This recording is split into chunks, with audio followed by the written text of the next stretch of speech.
Hey, hey, hey. Happy Tuesday. Come on in. Pull up a chair. The Gaming Gang Dispatch is in the air.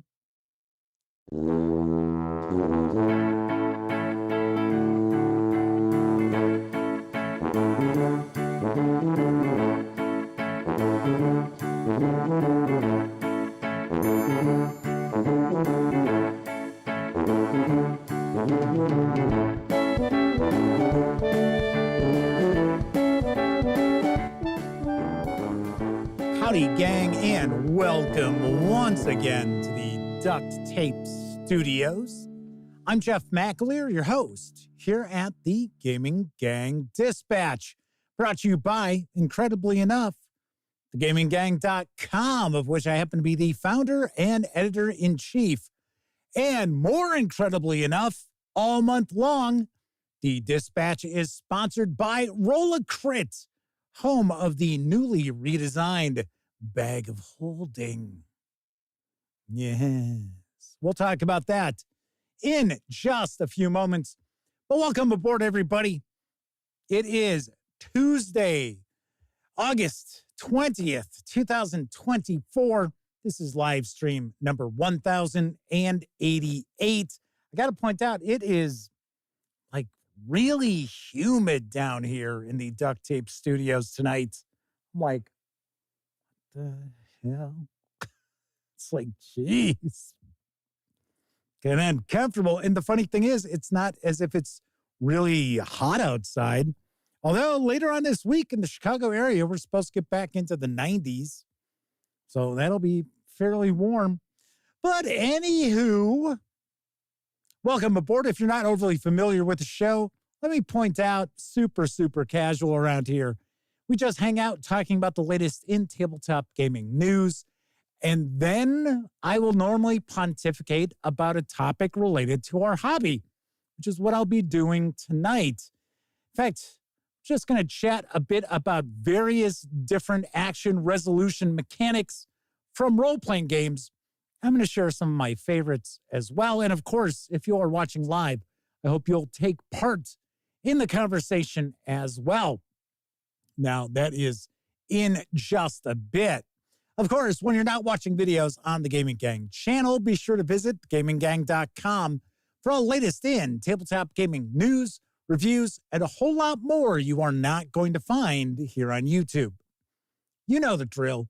Get your geek on at thegaminggang.com. Also, because this is a live show, that means there is chat available. It's not on screen. One of the ways I keep some of the more unusual commenters at bay. But you also have to be a subscriber to the channel for at least 10 minutes before you can take part in chat. Yet another way I keep some of the more unusual commenters at bay. But if you want to say howdy, maybe you got a question, a comment, by all means, fire away. I will do my best to respond. First out the gate tonight is Cthulhu, as well as Maddie C., Dangar the Mighty, Gleeman 1RX, Matthew Blackwell, Kathy Evans, Semper Buffo is back. The Madman, one of our friends of the show, also happens to be one of our chat moderators. James Venabush, Jody Connor. I think I have said hello to everybody so far in chat. I hope you brought enough for everyone. I didn't know there'd be so many. There's a reference.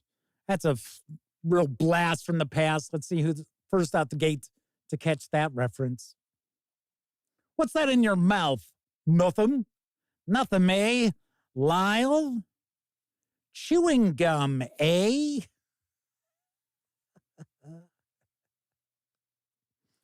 Yeah. Classic film.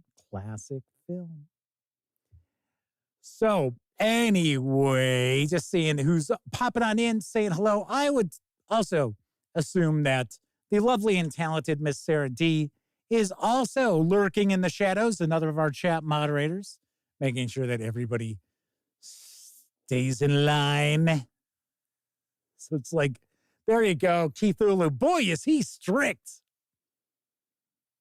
There's somebody who knows the movie Blazing Saddles. right, a classic Mel Brooks film. I almost said Mel Gibson for a second. It's like, no, it's Mel Brooks. Funny enough, I just recently watched a documentary about Gene Wilder. Yes. All right. So as I mentioned, as we started the show, this month, the Gaming Gang Dispatch is sponsored by Rolacrit. That's right, home of the newly redesigned Bag of Holding, which if you watched Thursday's show, we took a closer look at. I will have a review of that in just a bit. But it's also the home of the upcoming Kickstarter for Heroes of Barcadia, Heroes for Hire. Heroes from across the lands gather in Barcadia for a grand drinking competition, as you may remember. But the festivities turn dire when the Grand Drink Guardians monsters steal all the drinks. 8 valiant volunteers step up, only to be thwarted by the Die of Barcane Chaos. Damn you, Die of Barcane Chaos! The heroes face an unexpected setback and retreat to the tavern, where they explain everything to Brutus Pint Smasher, the event organizer. He sends off letters to distant lands for help, and his plea is answered by 4 valiant heroes, the Heroes for Hire. With rewards aplenty should they succeed, they venture into the dungeon. Their trials surpass even those of the original heroes. But will they be triumphant? That's for you to decide. Outmaneuver your opponents to become the ultimate hero in this thrilling adventure, coming soon to Kickstarter. Be sure to sign up to be notified of the Heroes for Hire launch, and you will score an exclusive power-up if you happen to back the project after you have signed up. So there is that. Very nice. I, of course, have reviewed the good old Heroes of Barcadia. As far as I understand, I think we're actually going to get to take a peek at these new heroes, too.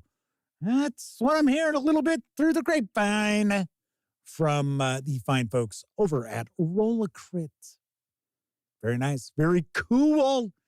Daniel McLean is stopping on into chat. It is a first-time visit. Welcome aboard. Make yourself comfortable. Mike is with us as well as Smoking Pots. Looks like we got a nice chat off and running, which I'm kind of surprised. I thought things might be kind of quiet because of the Democratic convention, which I was not invited to. Thanks a lot. Yeah, we'd like to have Jeff McAleer speak. You're like, yeah, okay.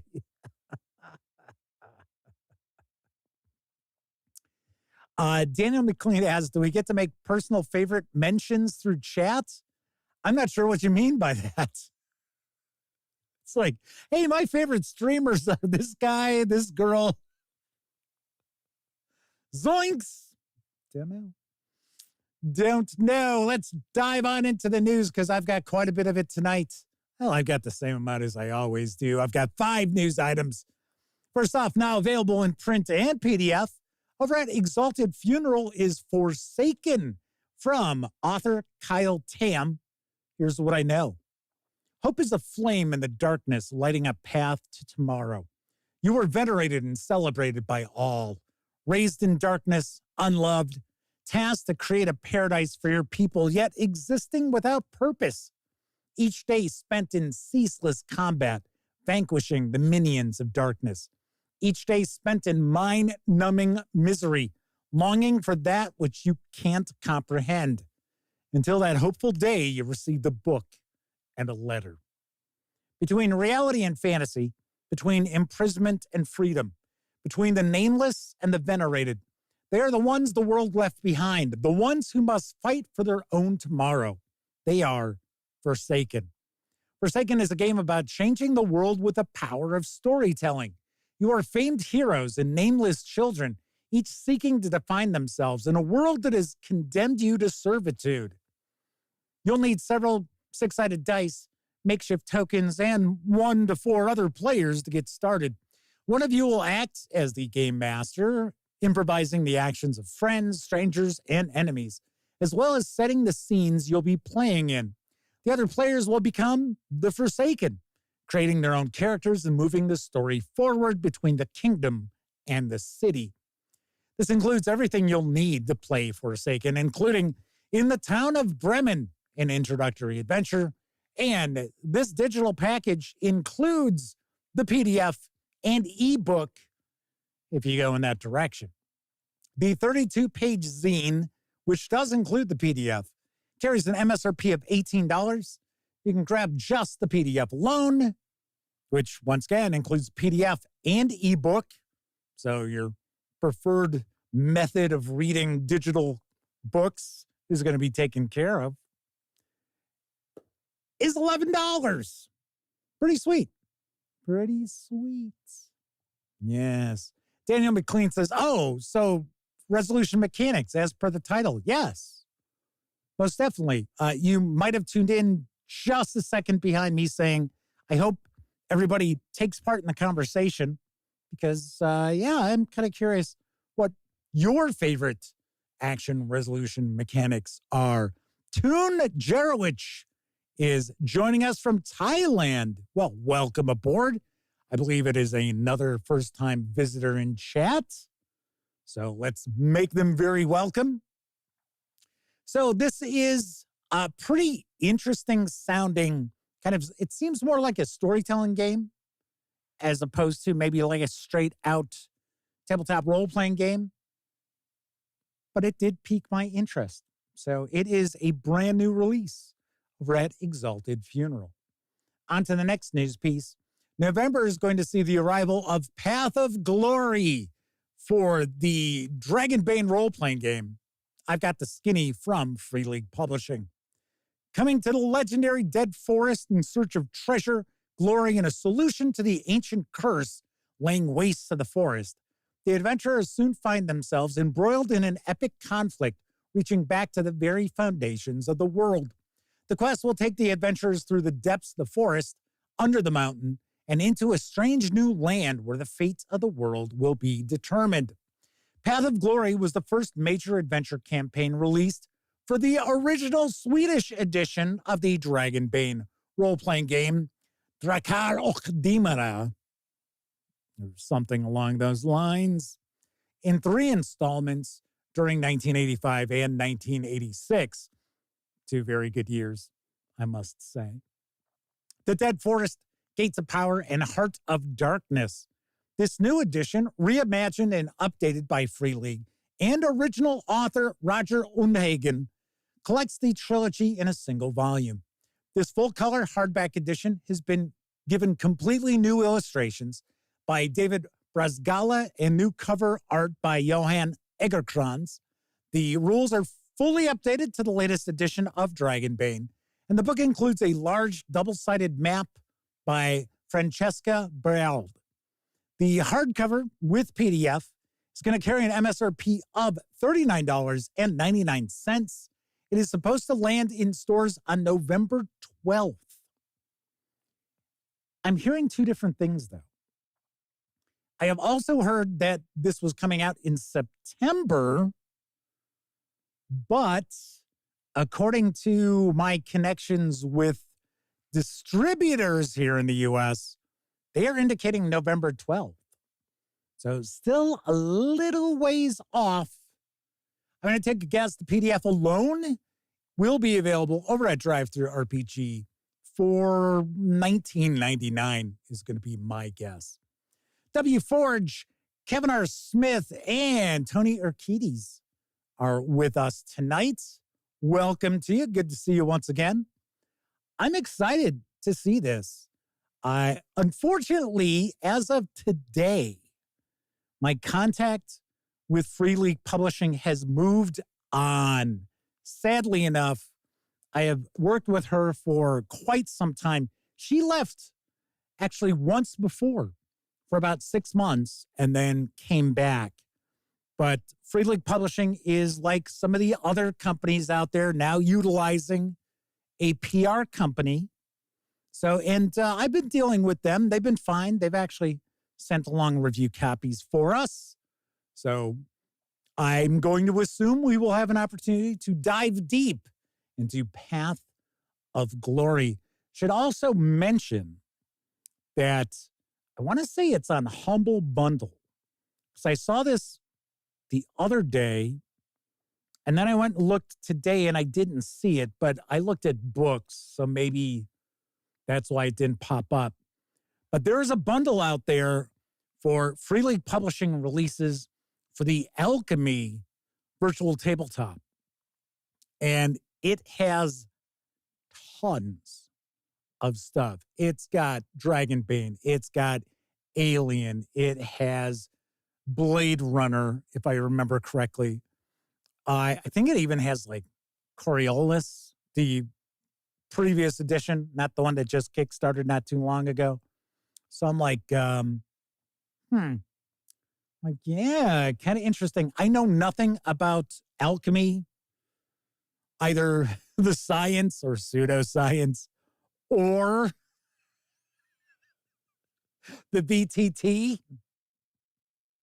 So Danny McLean says, yes, it's in the software tab. I might share a news piece about that. So W. Ford says it doesn't have Alien or Blade Runner. I could have swore it did. I might be wrong. Like I said, I didn't take a deep dive into it because it is for alchemy. And as far as I understand, alchemy is still kind of in a beta. I think they're on like release 0.8. So it's not officially released yet. So kind of quiet. Not so sure. Mike says they're going to do it soon. They're just spreading out their spending, and the deal ends in a few days. Yeah, I thought it was about a week or so. 245 Trioxins with us says Alchemy's customer service is top notch. Yes, Mike says the more you pay, the more you get as far as Humble Bundle. If I remember right, I think it's $25 is the minimum donation you can make in order to get everything that is on offer. Speaking of savings, right now you can score some huge savings with the first edition of the Star Trek Adventures role-playing game from Modiphius Entertainment. And here's the deets on the deal, which is over at, you guessed it, Humble Bundle. Live long, game, and prosper. Assemble your Starfleet crew for this Star Trek bundle of tabletop role-playing game books from Modiphius. This tabletop role-playing game Explorer's Kit contains new character templates, expansions, and campaign guides for the original series, the Next Generation, Discovery, and more. Get everything you need to embark on an epic space journey with your friends while supporting girls who code. Get the bundle and take your Star Trek Adventures experience to the next level. You can jump aboard for as little as $1, or you can go all in and score the entire collection of 36 PDFs. Essentially, everything that was released for first edition Star Trek Adventures, which is supposed to be backwards compatible with second edition STA. That's Modiphius Entertainment's words, not mine. But you're going to get all 36 for a minimum donation of $25. That is a rockin' deal, everybody. That is less than $1 per PDF. And there are some of the more recent releases too. So this isn't just the stuff that came out 3 years ago. No, there's quite a bit. In fact, I want to say I think the Klingon Federation War is one of the supplements that's part of this. That didn't come out that long ago.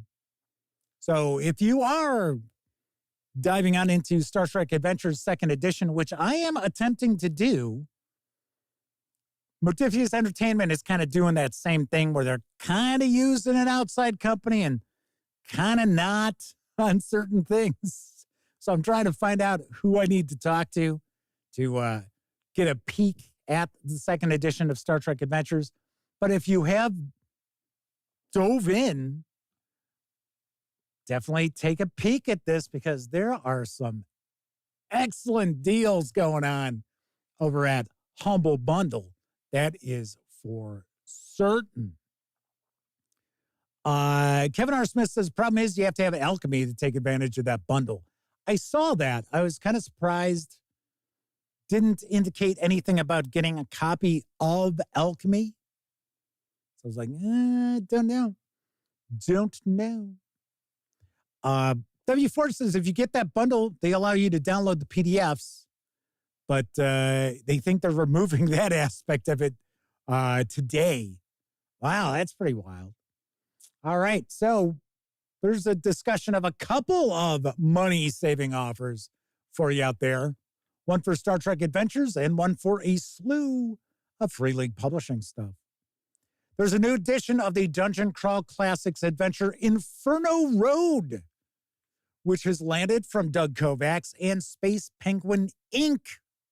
Here's the scoop. You are a grub, a lonely minion, and you must rescue or not the Lord of Hell's favorite bride in Inferno Road. Build your vehicles, eat other grubs to grow into succubi, wing nuts, arachnid demons, and much, much more. But beware the ass demon, for it will ruin your day most certainly. I would think all ass demons were going to ruin your day. And remember, God hates us all. This edition features a newly painted cover by Doug Kovacs and a new back cover by Steve Gomez. It also includes a full-color Stefan Poeg poster backed with the color spinner chart, featured art by DK and Wayne Snyder, another color insert featuring shit along the way, random stuff, infernal weapons, and directions on using the spinner chart. The 44-page saddle-stitched softcover zine carries an MSRP of $20. There is no PDF for this as of the moment. I always like throwing out some oddball Dungeon Crawl Classic stuff. Now, this is considered third-party, even though it is Doug Kovacs who does loads of artwork for Dungeon Crawl Classics. I don't know how many adventures he's done. I think he's done a few.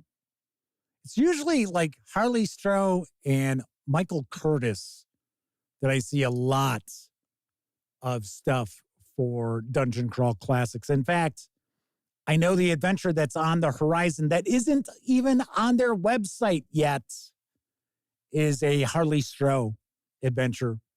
So, I think it's going to be another funnel. When that news comes out, I will be sharing it with you, of course. But I thought this sounded kind of bizarre. Speaking of bizarre, landing in stores next week is Citizen in Name Only for the Paranoia role-playing game. I've got the latest from Mongoose Publishing. The Computer Rules Alpha Complex, FCCCP, is a secret society that worships the computer as a god. What happens when one of the many FCCCP popes decides she can rule Alpha Complex better than a god? Why, she starts taking over one sector at a time. Starting in IAD sector, she will prevent a new Indigo clearance citizen from taking control of the sector's government in the central processing building. Then she'll whip her followers into a frenzy over Citizens in Name Only, people who look loyal but are really terrorists. All those CINOs will be swept aside by truly loyal citizens, i.e., loyal to her, and she will remain in power. She even organizes grassroots protests against those damnable CINOs. Wait, that sounds all too familiar. Citizen in Name Only is a complete mission for the Paranoia role-playing game. Players will have two troubleshooter teams, one that is anti-CINOs and one that is, well, not pro-CINOs per se, but at least against the FCCCP Pope's takeover. That's right. Players will literally fight themselves as the narrative flips between rival teams, including a climactic battle where players must plan the attack and the defense. Stealthily murdering your team leader has never been easier.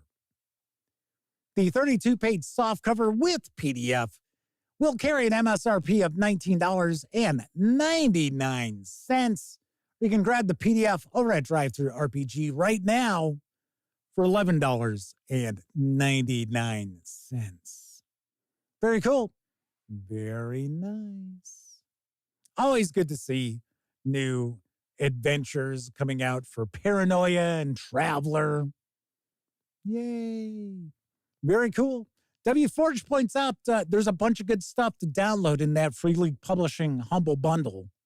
Dragonbane, Vaesen, Coriolis, Twilight 2000, Mirkbig, Symborim, Forbidden Lands, and Mutant Year Zero. So yes, there is quite a bit in that. And supposedly, the VTT elements have been really well done. So once again, like I said, I know nothing about alchemy, but I have heard that the Free League Publishing releases for Foundry are pretty well done. So I have not had an opportunity to take a peek at any, but that's what I hear. All right, that is it for the news tonight. Of course, I was just talking about DriveThruRPG. Don't forget, the Gaming Gang, thus the Dispatch, is affiliated with the One Bookshelf sites.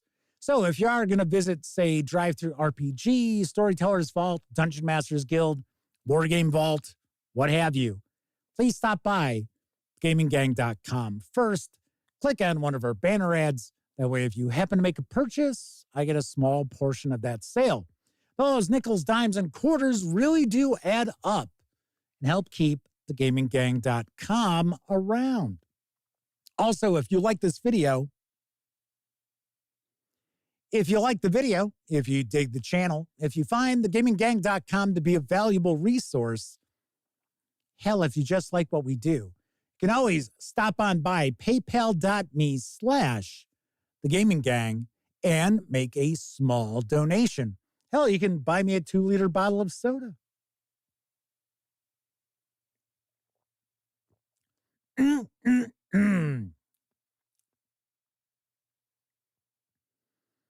And a big thank you to all of you out there who use those banner ads and or stop by paypal.me/thegaminggang. It is much appreciated. Big tip of the cap, bigger tip of the cap to some of you out there who make not small donations over at paypal.me. So tonight, I am going to be discussing various different action resolution mechanics from role-playing games and which ones I like the most. Some we'll talk about might be a little clunky that, you might enjoy. I may not be a big fan of. So that is going to be our topic for tonight. But first, I think it's time for a brief intermission. It's intermission time, folks. Time out for a delicious snack in our sparkling refreshment building. Every item a fresh, appetizing taste treat. Hiya, hiya, hiya. They're shrimply delicious. Hiya, hiya, hiya. You'll go for that mouth-watering, taste-tempting, meaty shrimp mixture all wrapped up in a crispy noodle jacket. It's a treat you can't beat. So come on, join the folks that are getting fresh, crispy, Flavo shrimp rolls now at the snack bar. They're shrimply delicious.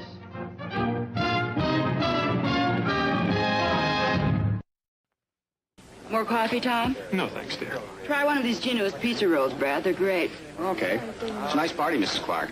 I see your husband didn't like your coffee. I beg your pardon? I'm Mrs. Johnson.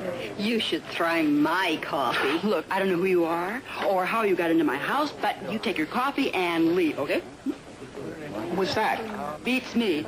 Do you like the pizza rolls? Wild. They taste like cheeseburgers. And these taste like chili burgers, and then over here I have ham and cheese. You seem to have everything, Mrs. Clark. Ever think you had bad breath, too? No, but you do. Nice thing about these pizza rolls, you just take them out of the freezer and pop them into the oven. Please, Clark, start wearing cleaner blouses. I'll give you 30 seconds to take your blouse and get out of my house. Another Gino's pizza roll. This is a wild party. In this neighborhood, we get all the nuts.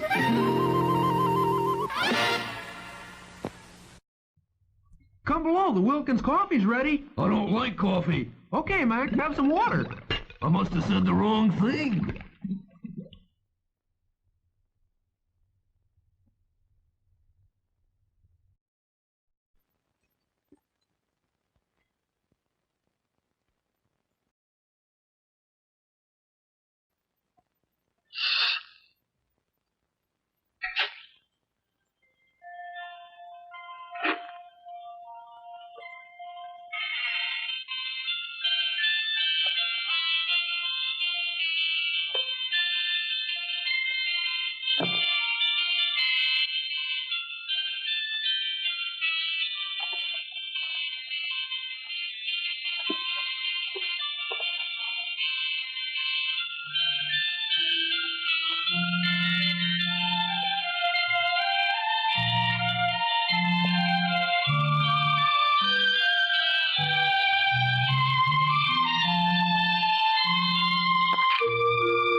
Some memories are so good, you can still taste them.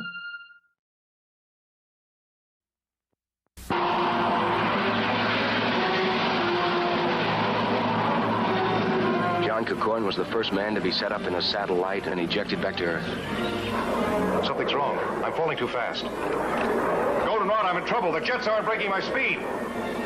I'm releasing the drag chute.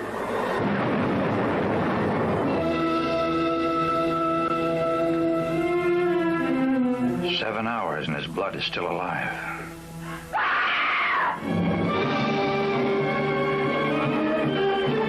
Night of the Blood Beast brings you the first creature on Earth bullets cannot kill. It's fantastic. It's unbelievable. Things like this just don't happen. A blood beast that makes a dead man live.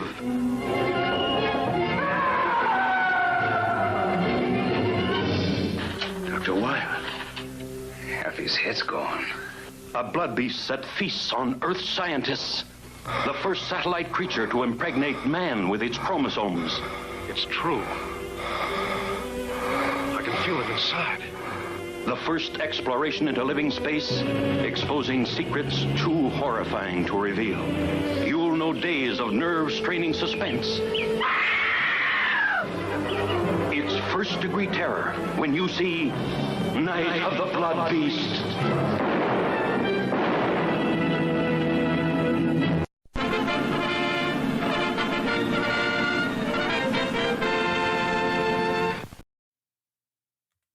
What a fantastic movie. Hi, everybody. Now, everybody's going to be tuning out. They're like, hell with this stream. I got to watch Night of the Blood Beast. I have not seen that. I don't think I've seen that, which is unusual because usually when I share those B movies, a lot of them I have seen. I'm like, oh my God. As far as that Cracker Jack commercial, and some, who was it that just mentioned, hey, it's the guy, oh, W. Forge. It's the guy whose wife died in Cocoon. If I remember right, that actor's name is Jackie something.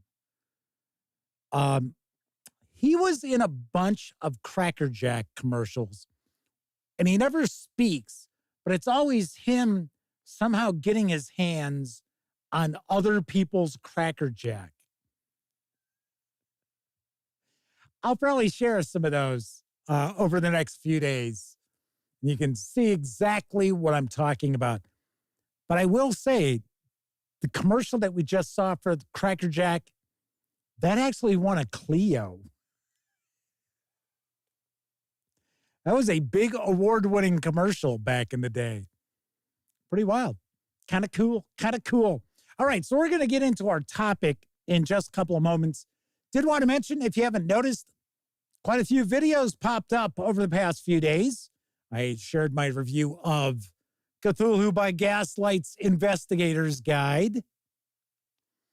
I did first looks at Twilight 2000, Hostile Waters, and Twilight 2000, The Black Madonna. So I've got reviews of those on the horizon. Madman says it's Jack Gifford. Yeah, I think a lot of times he was referred to as Jackie Gifford. For whatever reason, I just keep thinking Jackie Onassis or something like that.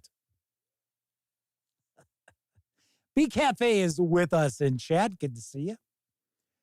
So I've got those. I just shared a first look at the Mini Dungeon Tome Volume 1 from AAW Games. So I've got that. So plenty of stuff for you to check out. And then I got a box just loaded with Castles and Crusades stuff. Well, I guess I should say Troll Lord Games stuff, because I got a copy of the Storyteller's Dictionary as well as the Storyteller's Thesaurus, which one of the authors is James M. Ward, the late, great James M. Ward, who just passed away earlier this year. So I got that. I got Castle Zagyig, the Gisbert book, which is right behind me there. And I got one of the patches that Troll Lord Games has. It's their 20th anniversary patch. So it's 25 years of Troll Lord Games, 20 years of Castles and Crusades. And for Castles and Crusades, I received the Codex of Erde, the Codex Celtarum, which I believe is Celtic myth and legend, Codex Egyptium. I think we can pretty much guess what this is covering. Also, the Codex Cinerum, which I'm taking a guess, this looks like this is Asian themed. Engineering Dungeons, which, funny enough, does not have the Castles and Crusades trade dress on it. Engineering Castles, which does have the Castles and Crusades trade dress on it. And then the Adventures, The Sword of Raimi, and Visiting Death. Very nice. Very nice. So loads of goodies we will be taking a peek at in the not too distant future. I will probably dive into the Codex of Erde first.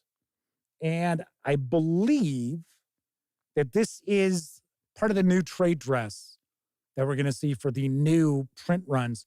Now, my contact with Troll Lord Games had mentioned that the new print run for the core books is slated for November, as well as some Foundry-related releases.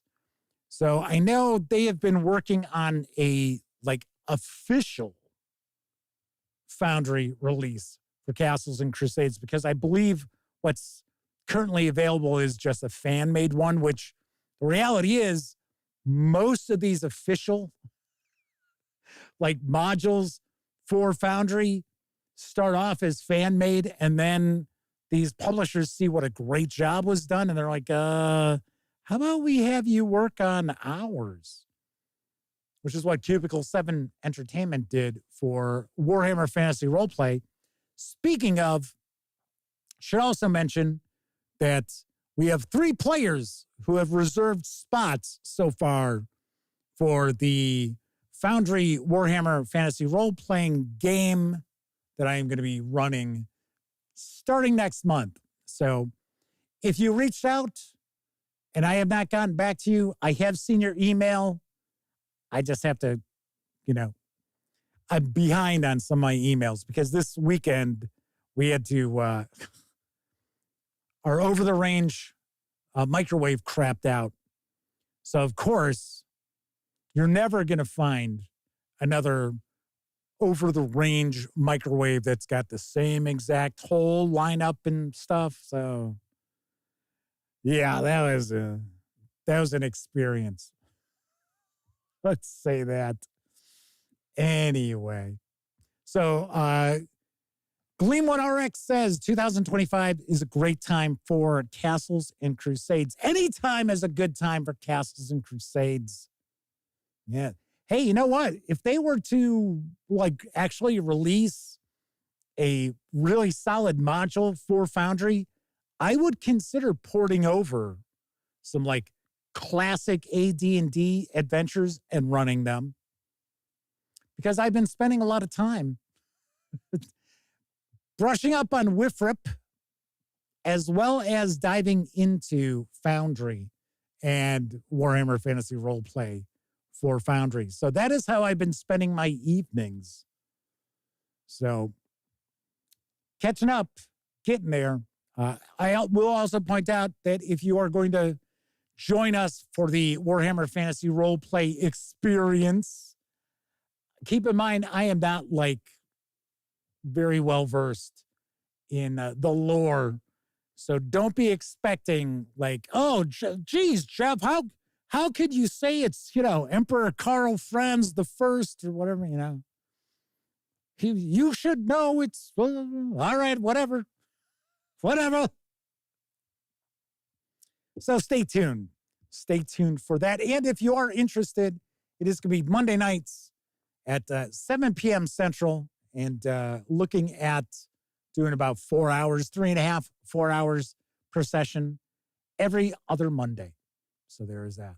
All right, so let's talk about tonight's topic. And every show doesn't have to be serious. The topic doesn't have to be, is Dungeons and Dragons gonna, although we might talk about something related to Dungeons and Dragons tomorrow, because I know a lot of people are losing their shit over a video that Professor Dungeon Master released a few days ago. And it's all about, is D&D going fully digital? And you may recall when I got back from Gen Con, first show back, I was talking about Gen Con, and I talked about how all that kept getting mentioned was D&D Beyond, D&D Beyond, D&D Beyond. And Elliot submitted the question about, it sure sounds like D&D is going all digital, because I had told him that that's what they're looking to do. And sure enough, and now I guess, they hired someone who had worked with a lot of microtransactions to come in and work on Dungeons and Dragons. And amazingly enough, there are going to be microtransactions with, what is it called? Operation Sigil. That's Sigil, but they're calling it Operation Sigil, as well as, I guess, D&D Beyond. We might talk about that. I don't know. Stephen from Roll for Combat is with us. Says, how is this news? I've been talking about that for 2+ years. Oh, I know. I'm not saying it's news. I'm saying people are losing their shit over Professor Dungeon Master's video that, what did he say? What is, I'm trying to remember what his thumbnail is. He's another one of these clickbaity sort of title guys. Something like Dungeons and Dragons, it's over. Some shit like that. It's like, what? I got to start doing thumbnails like that. I'll title stuff like, why Dungeons and Dragons players murder their parents. I'll do like a thumbnail of me going like,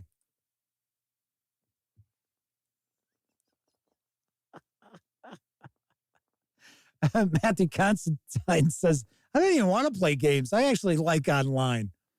Yeah, I mean, that's fine. Keith Ulu says D&D is over. And I think it's is period over period.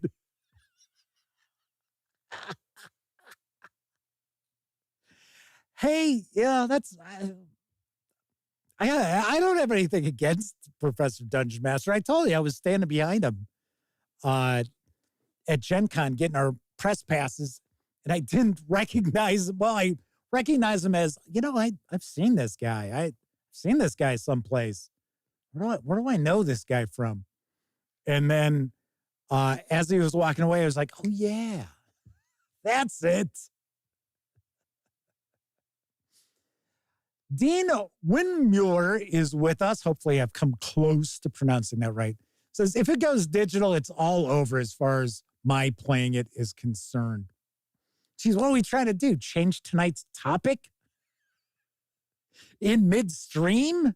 You never change horses midstream. Matthew Constantine says he always jokes in his videos that if you don't want clickbait, watch his non-clickbait videos. That's good. I like that. That's really good. Like I said, I've got nothing against him. I just happened to see it. It popped up, and that's what it was. It was like D&D is over. It's like him with his head in his hands. Keith Ulu says D&D going all digital is not surprising, even if it is disappointing. I agree. And then, weirdly enough, I just saw, okay, I guess this is going to be sort of we'll get to the topic in a minute sort of thing, right? You know how this show is. It's casual. I say it right up front. First few moments of the show, I'm like, super, super casual. So remember, Hasbro said they weren't going to sell Dungeons & Dragons books in Australia? That was it? They were done? They're done selling D&D books in Australia. They said it. And that was one of the things that led a lot of people thinking, oh, here we go. Everybody already knows that Hasbro wants books and stuff like that to just be on like D&D Beyond. They want everything to be digital. And they say, oh, this is the first step. They're not gonna sell books in Australia. And then I see, the alternate cover for the player's handbook for 5.5.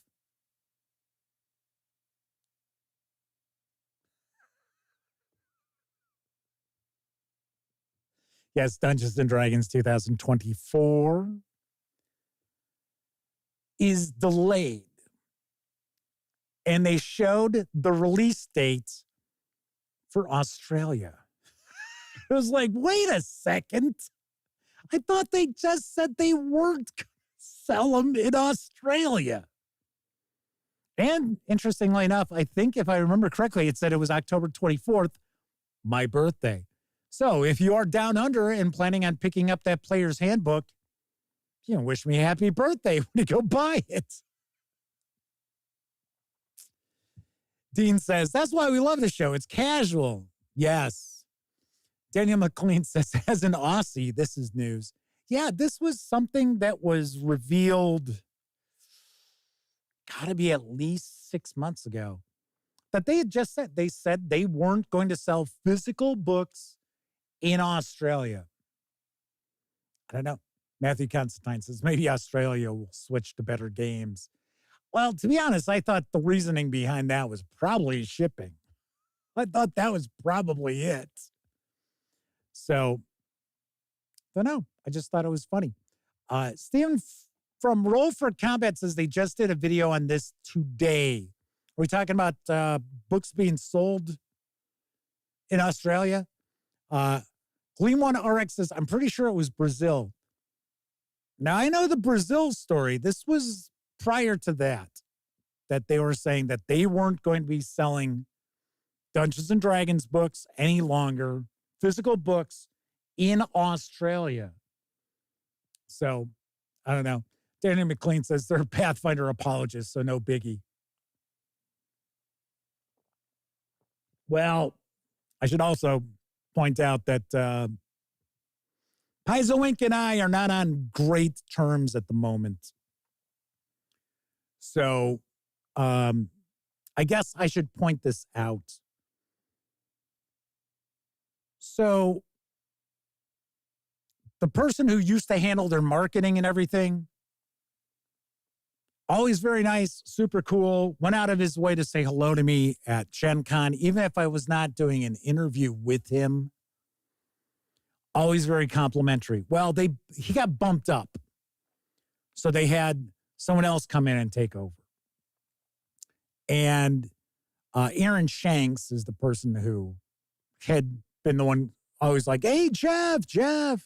He'd wave me over and we'd talk a little bit. And he'd like, oh, thank you so much for your coverage, so on and so forth. And on social media, they would always share videos and reviews. So we would always get a share of like Sammy's reviews, or if I did a video, whatever, what have you. Unless it was something that was like, it's all right. Then they didn't, which was fine. I had absolutely no problem with that. And then now they don't share anything from other content creators. Now they did share a few items from one particular person who did Gen Con interviews with them. It was not me. But that's about it. So if you go to like X, if you look at Paizo's feed, it's all just Paizo this, Paizo that, Paizo this, Paizo that, Paizo. It's all just ad, essentially, right? Where it used to be more like a community, because you would see retweets of somebody talking about something with Pathfinder or Starfinder, or you'd see some, it'd be like, oh, so-and-so says this about this release. And then there'd be like a link to it, stuff like that. They don't do that anymore. And I touched base and I had said, because Sammy, if you ever read some of her written reviews, I mean, that is not some chat GPT written shit. She invests time and energy into her written reviews. And she is essentially our Pathfinder Starfinder reviewer. I share the Paizo preview video, I should say, and I will, from time to time now, review like a core book. But she is our reviewer. And there was actually an author, I shared a news piece from them. First news piece I shared tonight from Kyle Tam. Well, they were one of the writers on Howl of the Wild, which Sammy did a review of, and she gave like a 10 out of 10. And Kyle Tam was very excited, and they shared that review on social media. Paizo did nothing. So it's sort of like, so what is the point of sending review copies if you don't really care what the reviewers have to say? So I had mentioned that, if that's how it's going to be, they don't need to keep sending me stuff. So I know you're like, oh, geez, Jeff.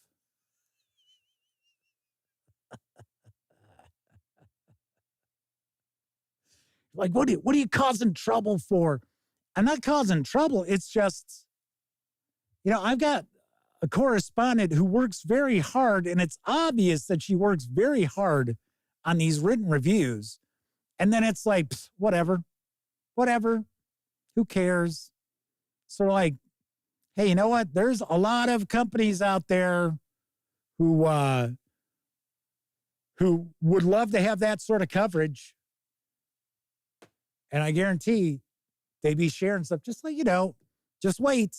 You're going to see any day now, there's going to be a pull quote from my review for Cthulhu by Gaslight from Chaosium Inc. I mean, Chaosium Inc. actually has pull quotes from stuff I've reviewed on their books. You don't see Paizo doing that. So, I mean, it's not like I'm pissed off at Paizo. It's just, it's disappointing. And I feel like my correspondent is being disrespected a little bit because they don't even bother, and it's not just us. In fact, up until I saw the one person that they shared links to a couple of their interviews, I mean, it's everybody. And sadly enough, this falls into that whole marketing person deal where it seems all these companies are hiring marketing people who don't know the first thing about marketing. All they do is post shit on social media, and all it is advertisement, in essence. Advertisement. That's not marketing. That isn't even good social media management. But that's what we're seeing. It's what we're seeing. So, Man says, Sammy's reviews are always fantastic. Very well done. I know. It's very weird. Very, very weird anyway. So I'll float that out there. I basically left it where, hey, if every once in a while you're going to throw us a bone, then everything's cool. I don't expect companies to be like running off and, oh, we got to repost this. But when we've been covering practically every release or every major release that's come out from a company for years, and it can't be bothered to just say, oh, hey, Sammy did this review for our latest Adventure Path chapter. Don't know. All right. So let's talk about action resolution mechanics.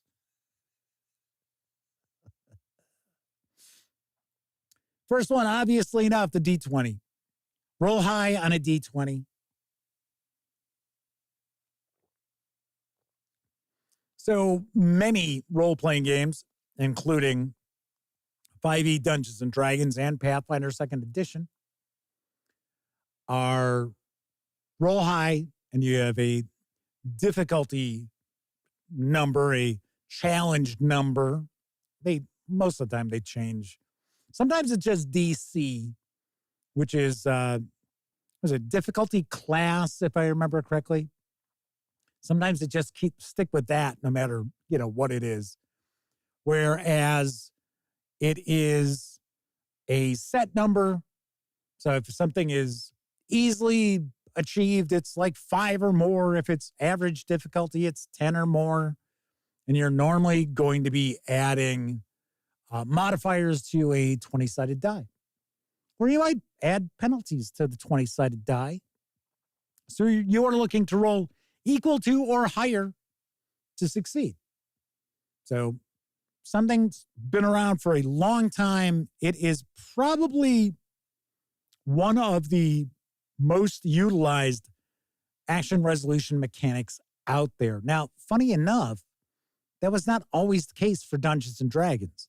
Yes, you have had the 20-sided die as far as like AD&D, basic D&D, but you also had other dice that you would roll too.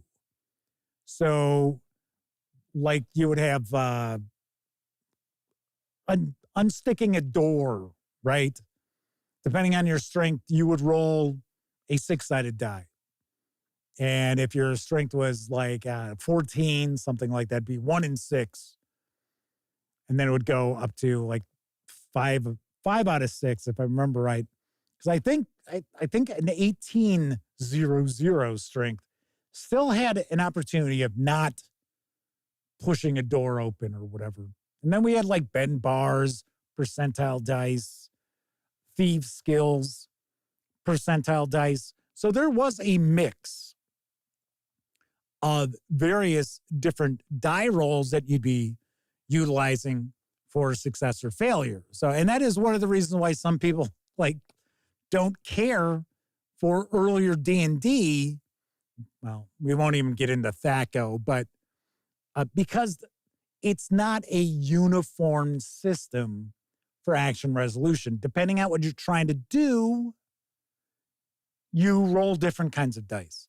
And as a dungeon master, it would sometimes be difficult, especially when you're first learning the game, to try to keep these things straight, especially if you didn't have a dungeon master's screen in front of you. That is for certain. Then, of course, we also have 20-sided die roll equal to or lower than. So we see that with various different games. The Black Hack is one that I think implements that extremely well. Agile Monk is with us in chat. Good to see you, Agile Monk. And personally, if I were going to do the standard range of 3 to 18 for our attributes, our strength, dexterity, constitution, wisdom, what have you, that's what I would shoot for. I would actually shoot for the roll under that attribute, not equal to and under, but under, because then, especially like if you have characters who like have 18s, there is still the opportunity for failure. There's a little bit more of a chance of failure. And then, of course, you just swap the traditional 1 is a critical failure to 20 is a critical failure, and 1 becomes a critical success. Matthew Constantine also points out Dragonbane uses roll under for D20. Isn't it equal to or under, if I remember correctly? So always like that. I don't know, just to me, it's just, and then of course, if you need to make modifiers, your plus or minus, +1, -1, essentially you're adding or subtracting 5%. A 5% chance, a higher chance of success, lower chance of success.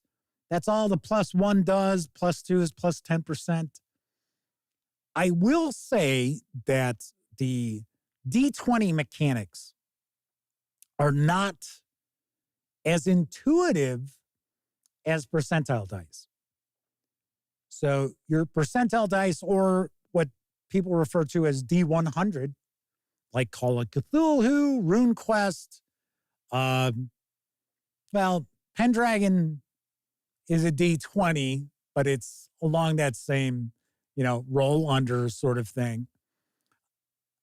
That has been around quite some time. And I honestly think that the D100 is probably the most intuitive of all action resolution mechanics, because people understand percentages.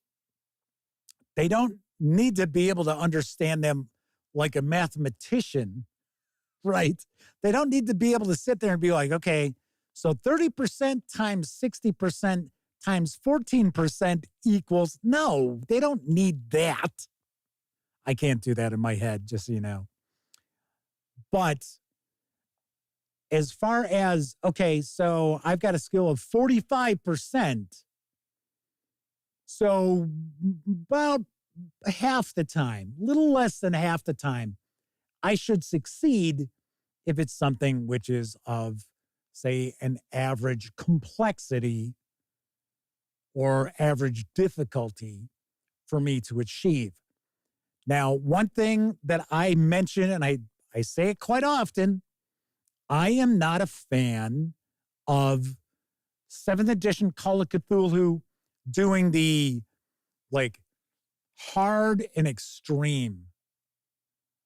I still feel that so it's easy. It's going to be plus 20% to their skill, or it's going to be very difficult. So it's going to be minus 30% to their skill. To me, makes more sense than, it's extreme, so it's 5%. Oh, it's difficult, so it's 50%, if I remember correctly. See, I don't use it. Even for new adventures and stuff, I just stick with the old style of play that I, ran for 35 years. before the change. So to me, I just find it's easier for me to do it on the fly, as opposed to saying, "Oh yeah, okay, you got to roll the extreme." Okay, well, what makes it extreme, right? So Kevin R. Smith says, "Yeah, D100 roll under is extremely intuitive." Yeah, because it's 50% skill. All right, so I got 50-50 chance, succeed or fail. There you go. So I've always liked the percentile dice. Probably my favorite of the action resolution. Now, because I have been diving further into Warhammer Fantasy Roleplay, I will mention their D100 system because I think it's pretty interesting. It can be kind of crunchy and not necessarily the easiest, especially if you're not using a virtual tabletop. So if I had to figure stuff out in my head, which I did, I've run a few sessions of Warhammer Fantasy Roleplay. I don't want to say it's difficult, but it's a little tricky. And it's easy to forget modifiers and things like that. But with the Warhammer Fantasy Roleplay D100, you're usually like combat is opposed rolls.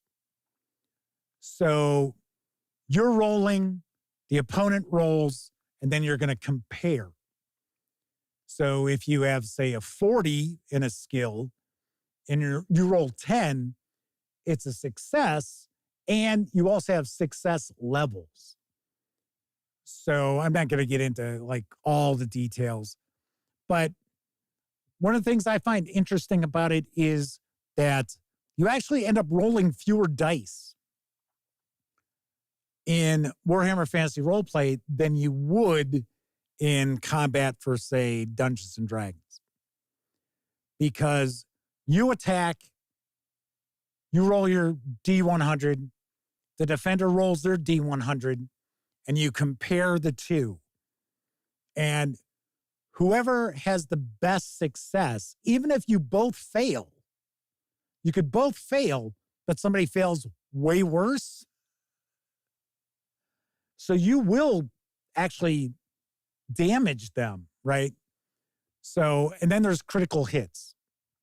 So we've got the critical hits come into play, and the combat in Warhammer Fantasy Roleplay is quick, it's dirty, it is really lethal. Probably one of the highest lethality role-playing games out there. So it's a role-playing game that your characters do their best to try to avoid combat because they're not superheroes in the first place. So I really do enjoy that D100 because your critical hits, your hit location, all that stuff comes off of one roll of the dice. And then if there is a critical hit, then you roll that.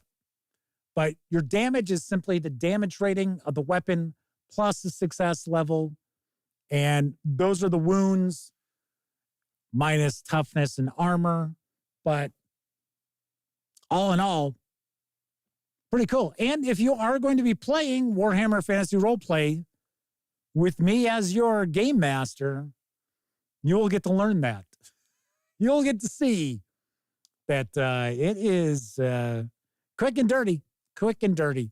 So, Indarius Termina is with us. It's been a while. Yes, good to see you once again. Said, talking about Wifrip or just the mechanics? Yeah, we're discussing action resolution mechanics tonight. The reality is I couldn't come up with a halfway decent topic for this evening. So I thought, we'll talk about mechanics. Something else that uses like D100 is Mothership. Mothership's another great example of percentile dice. And with that system, it's important that game masters realize, because the player characters, like skill levels in that are pretty low. But it's important to keep in mind that a failure doesn't necessarily mean what somebody was trying to achieve fails. It just means that there is a complication. So it gives the game master a little bit of leeway to be like, okay, well, you succeeded at what you were trying to do, but so we've got that. Another action resolution that, I think it's still relatively popular, but I don't think it's as popular as it once was. And that is Powered by the Apocalypse, where essentially you're rolling 2 6-sided dice. And the various different characters will have moves. So if you have like classes, essentially, that those are things that they're, good at doing. So it came from Apocalypse World. Dungeon World is another of the Powered by the Apocalypse releases, although both of those games have been out for quite a while now. Blades in the Dark utilizes Powered by the Apocalypse to a certain extent. And you're essentially rolling 2 6-sided dice. If memory serves, 7 or higher, you succeed. And 6 or lower, you fail. But it's a little more complex than that. So if I remember, I think like on a 7 or 8, it's you succeed, but. And then for like 9 or higher, or 10 or higher, something like that is you succeed and. So it's like not only do you succeed, but something else good happens. Whereas like 7, 8 or 7, 8, 9, it's okay, so you succeed or you barely succeed. And there is a complication. So that also works for lower than 7, where it's, well, you fail, but, so you fail at what you're trying to do, but something positive comes out of it. And then you also have where it's like 2 or 3 is like, yeah, you fail and it gets worse. Love Fist is joining us once again in chat. Good to see you. So Dean says PBTA is great. Have I checked out the Wild Sea? I have heard of it. I have not checked it out. So that I have not seen. Powered by the Apocalypse, as far as I understand, and I did read Dungeon World way back in the day. I read a PDF of it. I had peeked at Apocalypse World a little bit. I found it to be really interesting.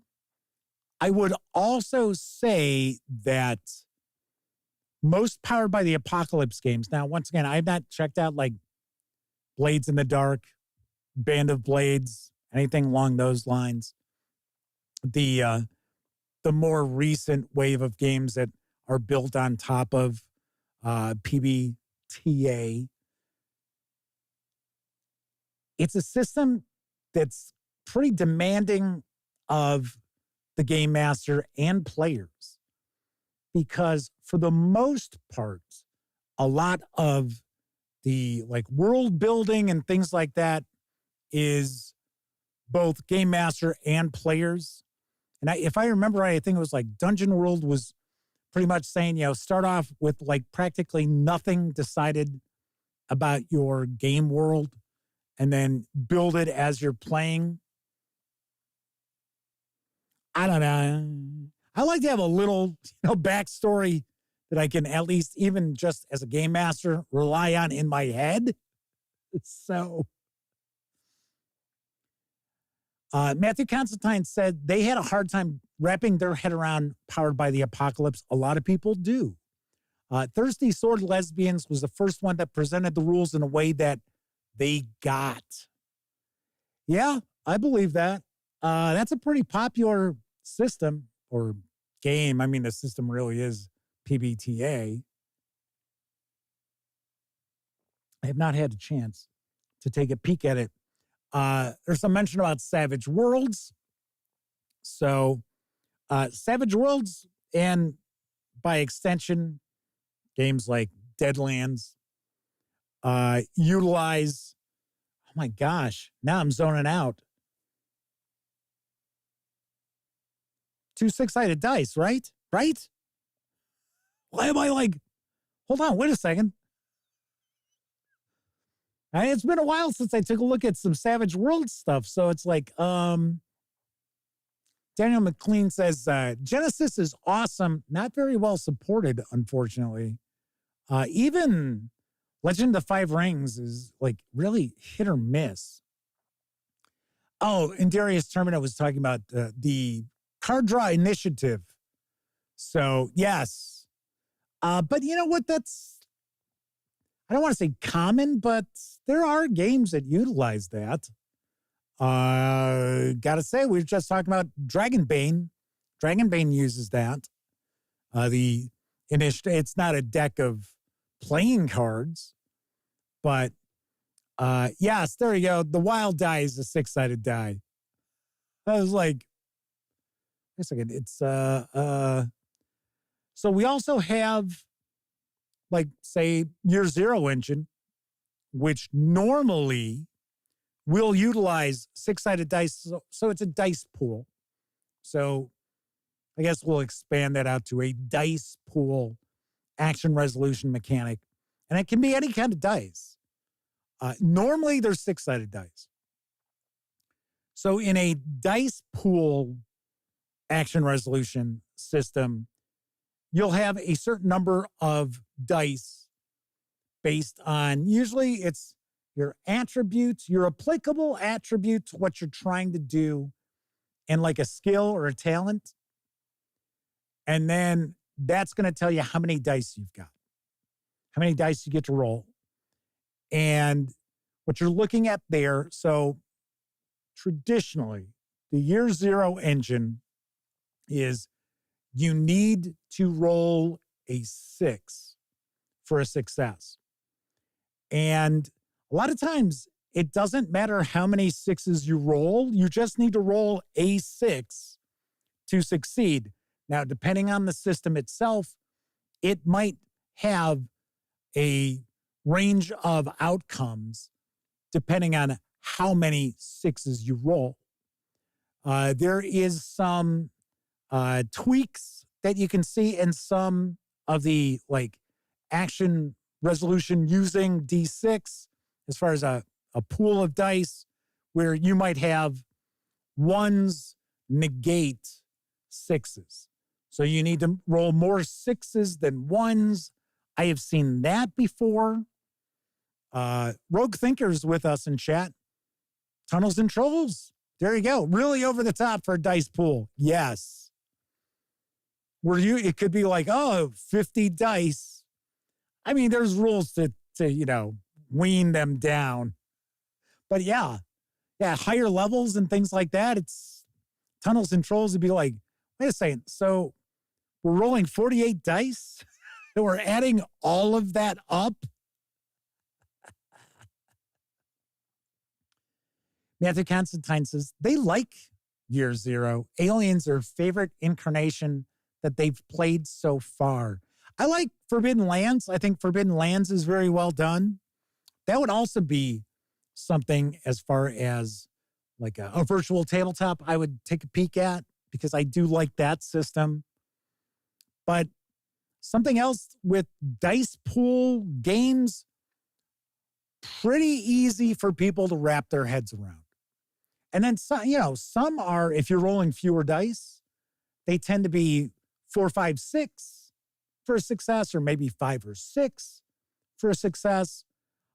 Interestingly enough, like Twilight 2000 uses a modified Year Zero engine where, depending on how good you are at something, you roll a different size die, but you're still looking to roll 6 or higher, if I remember correctly. It's been a while since I actually dug into Twilight 2000, even though I just did a first look at those 2 expansions The core rules themselves, it has been a while, but if I remember correctly, it's a 6 or higher. But you also use D8, D10, and D12. So if you're really good at something, your die pool might be made up of 12-sided dice for a particular skill. So kind of cool. And Darius Terminus says, I wish Dragonlance got a Dragonbane or Year Zero version. I know company-wise that won't happen. No, nope. Not at all. Okay, so we've got the dice pool action resolution. Then we start getting into more obscure sort of action resolution out there. There are some games out there that use decks of cards. Some games out there use decks of tarot cards for action resolution. So all different ways about going about success or failure in role-playing games. Now, myself personally, I always feel that the easiest way to get something done with the fewest dice rolls is the best. I mean, that's just me as far as success or failure. Stuff where it's like, you gotta roll a die for this, and then you gotta roll a die for that, and then another die. I mean, I get it. To hit and damage, okay, that's fine. I don't really have any issue with that. I mean, that's been around since the beginning of role-playing games. But there are some games out there where it's like, okay, so you're going to roll to hit, then you're going to roll to see if you penetrated the armor, and then you're going to roll to see what damage, and then you're going to roll to see, all right, so does that damage cause a critical hit? Okay, well, you took so much damage, you got a critical hit. Now you're going to roll dice for that. It's like, no. Rogue Thinker's talking about Amber, the diceless role-playing game. Resolution could be based on interpretive dance. Dean points out Dungeon Crawl Classics, and it's D30. More often than not, you're rolling that D26. Is it 26-sided or 24-sided? I forget. I think it's 24. The Zaki dice, that's all right. It's okay. Yes, we also have the old phase rip, which is what they call the old Marvel role-playing from TSR, where you actually had color-coded charts. So Matthew Constantine points out Castle Falkenstein, which I have reviewed. It's actually a pretty cool game. Uses cards because gentlemen don't play dice. I wish that was a game that got not only more love, but more support from our Telsurian games, because it's a cool setting. Just like, funny enough, it's sort of steampunk. I wouldn't say it's completely steampunk, but funny enough, I had somebody ask me, how come there aren't any good steampunk role-playing games? And I said, well, if you think about it, there aren't too many very good steampunk books. Come on, let's be honest. I mean, most steampunk is simply a fashion thing. It's not really. It's like, well, it's modern technology, but we got a lot of gears and it uses steam. It's like, okay. Yeah, it's our steampunk television. It's like, yeah, okay, all right. Although I will admit, I have not really dug into like Victoriana from my friends over at Cubicle 7 Games. See, now I could see like a fantasy sort of steampunkish, maybe, which Castle Falkenstein is kind of like that. So Matthew says it's still in print, I think. They've never done a new edition. It is still in print. it was not that long ago that Artel Saurian Games actually sent me a review copy. So that was kind of cool. Space 1889, one of the only steampunk things they like. And the game mechanics are balls. All depends on which edition you're talking about. The GDW, mechanically, but as far as like a setting, not too shabby. That's kind of cool. I don't even know if you'd call that steampunk, though. Wouldn't that be more like ether punk? Because that's how they travel, is on the ether. So Matthew says they figured they'd always use basic role-playing if they ran Space 1889. Yes, with percentile dice. See, that's one of the other things that's fairly easy to convert if you're using a D100 system. It's not that difficult to be like, okay, well, rather than 20-sided dice, we'll use 100-sided die, right? We'll use the D100. Speaking of a 100-sided die, Elliot, my best friend Elliot Miller, bought one. I had not seen one like up close and picked it up and looked at it. I think he just bought it for like shits and giggles. But I was like, really? How are you going to, it's not that easy to tell what number is actually the one that's right. Oh, yeah. Oh, is it that? Or is it the one next to it? Or the one further down a little bit? Brooke Thinker says Iron Kingdoms has a very steampunk feel to it. I'm not overly familiar with Iron Kingdoms. Outside of the fact that, isn't it now with Steamforged? Didn't they just pick up Iron Kingdoms as far as, I know they picked up the miniatures. I think that was like right before Gen Con they made that announcement. W. Forge says, polymorph system, each character uses only one specific die depending on their class. Yes. In fact, we talked about Mazes was just up on, wasn't it Bundle of Holding? And I reviewed that. I thought that was pretty well done. Kind of cool. Super easy to jump right into and play. Probably not built with enough crunch for most people. But if you were just like teaching people how to play a role-playing game and kind of introducing them and wanting to do kind of an old school vibe dungeon delve without busting out like basic expert or old school essentials. Yeah, I would say, yeah, most definitely go with that. Maurice Deary is joining us. I believe another first-time visitor in chat. So welcome. All right, so that's just a chat about various different resolution mechanics in role-playing games. If you want real quick, if you are hanging out in chat, by all means, if you want to quickly blurt out what your favorite action resolution mechanic is, D20, D100, dice pool, what have you. Cards, right? Like Castle Falkenstein.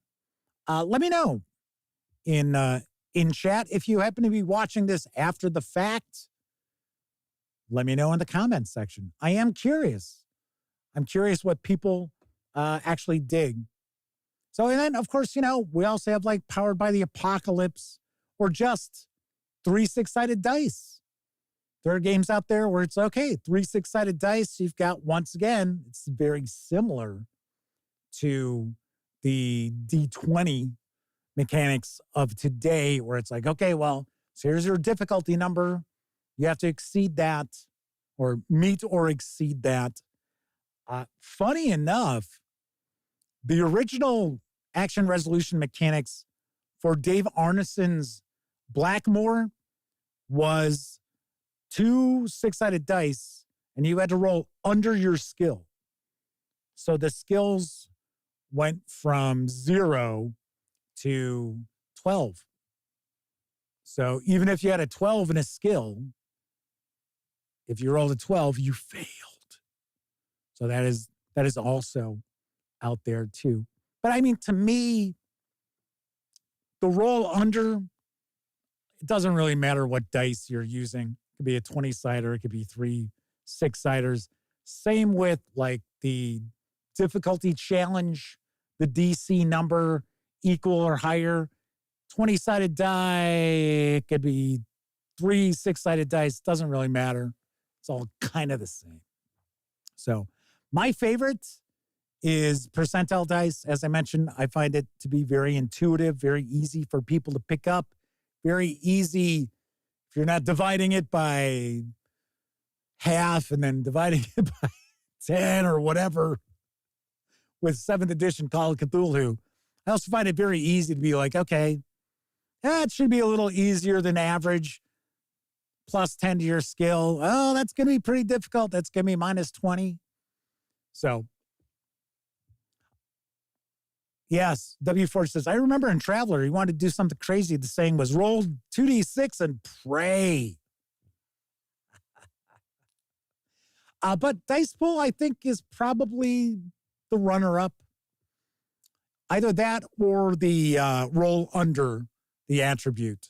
I like that too. In fact, you may recall a while ago, I started a series. I didn't finish it because it wasn't pulling in a lot of views, but it was let's create a fantasy role-playing game. And that was the action resolution mechanic, was rolling under your attribute. So, Agile Monk says, total confession, I truly had an affection for Thaco, but I always loved Rollmaster and RuneQuest dice roll options. Rollmaster was one of those games where it's like, okay, roll dice, dice again. We picked it up when it first came out, when Arms Law came out. We had Arms Law, Claw Law, Spell Law. I don't know why all of us kept buying them, because we didn't really like them much. So, I don't know. It was like, okay, maybe this will change my mind. Didn't. So, all righty then. That is it for this time out. Tomorrow's show, topic-wise, don't know. I have no idea. We might talk about the Dungeons and Dragons going digital. Maybe we won't. I don't necessarily like to, just jump on stuff people are talking about. But it's kind of like, it's kind of told you. It's not coming as any surprise to most of us. Rogue Thinker asks if I ever looked at Powers and Perils. It's percentile, old out-of-print Avalon Hill game. I did. Back in the day, I had it. I picked it up. It was one of those, we've talked about this on occasion here on the show. It was one of those Avalon Hill games that KB Toys had. And KB Toys would have almost like liquidation Avalon Hill stuff, where it'd be $5. Didn't matter how much it was.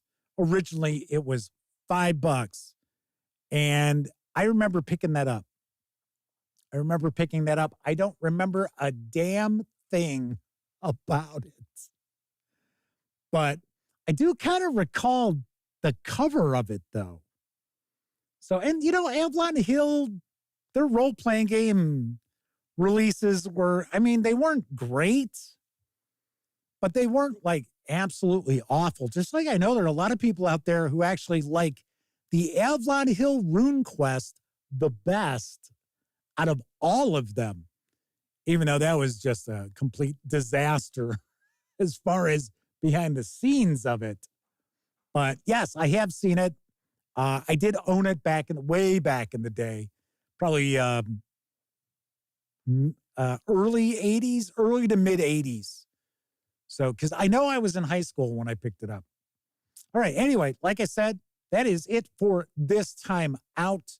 If you like this video, by all means, please give it a quick thumbs up. Subscribe to the Gaming Gang channel if you haven't already. And if you do subscribe, don't forget, ring that bell, because it'll not only let you know when the Dispatch streams live Tuesday, Wednesday, and Thursday evenings right here on YouTube at 7 p.m. Central. I'll also let you know when I share other videos, such as my upcoming review of Knave 2nd Edition. from Questing Beasts. Stay tuned. It'll be this weekend.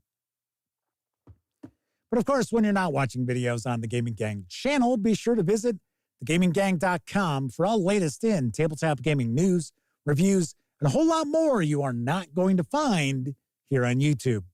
You know the drill. Get your geek on at thegaminggang.com. If you watch live, thank you very much. If you watch live and took part in chat, tip of the cap to you, because not only are you keeping me company, you're keeping each other company too. But of course, I know a lot of folks out there, you don't have an opportunity to watch live. Doesn't matter if you're watching live or on Memorex. Thank you very much for taking time out to watch any of the videos here on the Gaming Gang channel. And we just got a super chat from Agile Monk. Says to everyone, truth in tabletop role-playing games, the best tabletop role-playing game and dice mechanic is the one you and your friends will play and always have a good time with. I certainly agree. Because you're not going to enjoy yourself with mechanics you don't like. You're like, oh, damn, this game. Everybody enjoy the rest of your morning, afternoon, evening, whatever time of day it is in your neck of the woods. I'll be back tomorrow. Once again, I'm Jeff McAleer. Thanks for watching. And as always, I hope all of you get to enjoy plenty of great gaming with your gang.